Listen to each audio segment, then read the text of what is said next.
Your new book is coming, Yes. and it's called A Quiet Revolution. Yes. Would you like to tell us a little bit about that? It began with the question for me as to why the hijab or the head covering was now increasingly becoming normal. I set out to understand why this was happening and how we had changed from being largely unveiled Muslim urban societies to largely veiled, and what had brought it about and why. So that's what the book is about, and it traces how this happened and how it came to the West, and specifically how it came to America. This issue is very relevant Yes. for us in Norway as well. In the, for example, 80s and 90s, hijab was almost non-existent here in Oslo or in Norway in general.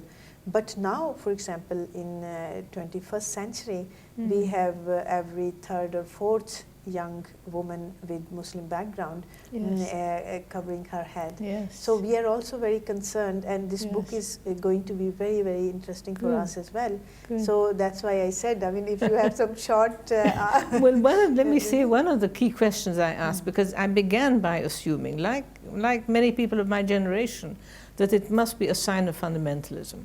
Does this mean we're heading for a clash, you know, in the Western world between Muslims and this apparently fundamentalist form of Islam? So that's a question. And so I think the answers that I come up with, I look at specifically at America, but they should be relevant to Norway and to other places in Europe.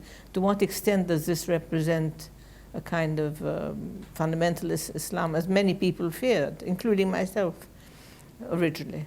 And my conclusion in brief is, on the whole, it isn't. It's changing as it takes root in Europe and the Western world. These concern that fundamentalism is increasing, it's very much present in Norway. Yes.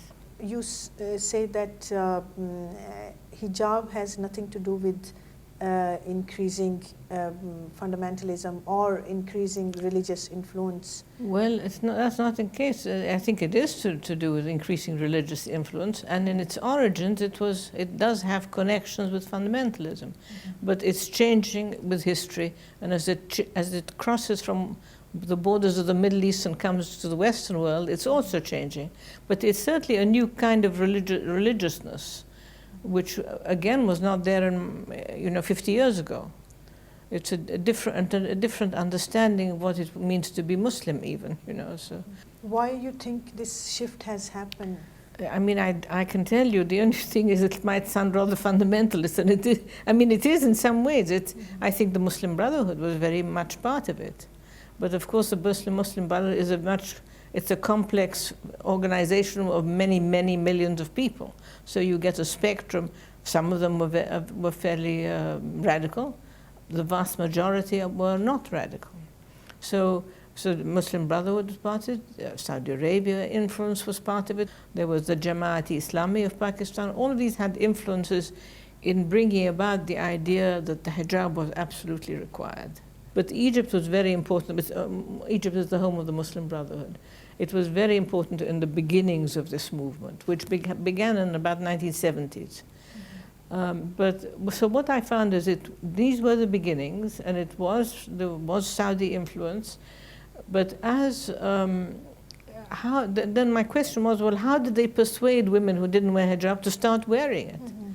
And it looks as if it was women were persuaded, and they were persuaded because the movement became a movement for social justice, a call for social justice against the corrupt governments and the corrupt upper classes, so it appealed to people because they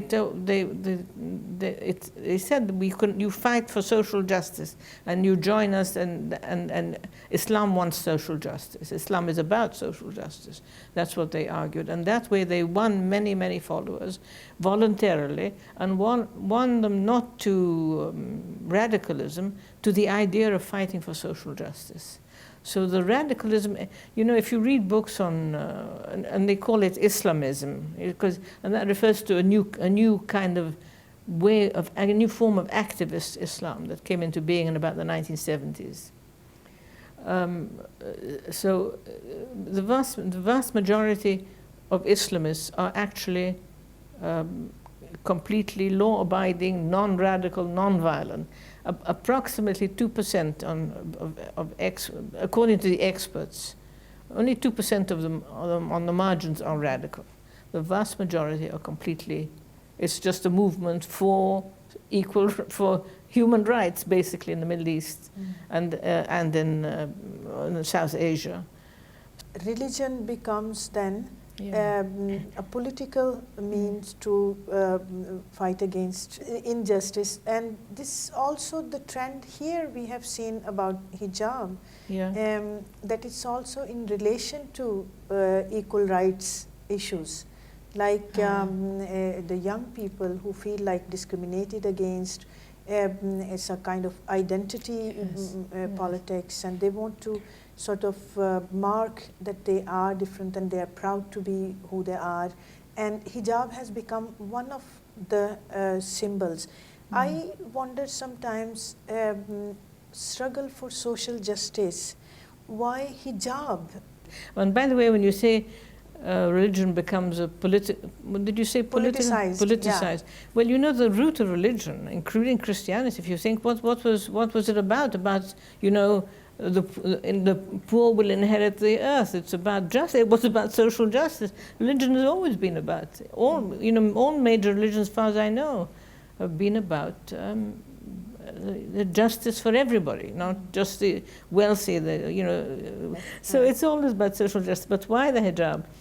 I mean, it is important that to go back to the origins of when this movement spread, because it was a working class movement against the majority. I mean, it's interesting that you say here the hijab means it's it's a protest against this discrimination or a stand against it and so on. That's exactly what it meant when it emerged in Egypt, because the majority were unveiled. The ruling classes were unveiled, and also they were unjust. They were the elite who didn't care about the poor. And it was a way in which the working classes said, we are here, and we don't accept what you're saying, and you have to treat us justly. So it's in a way, because they were a small minority, just as they are in Europe and in America today. So the theme of justice for the minority was there from the beginning, actually.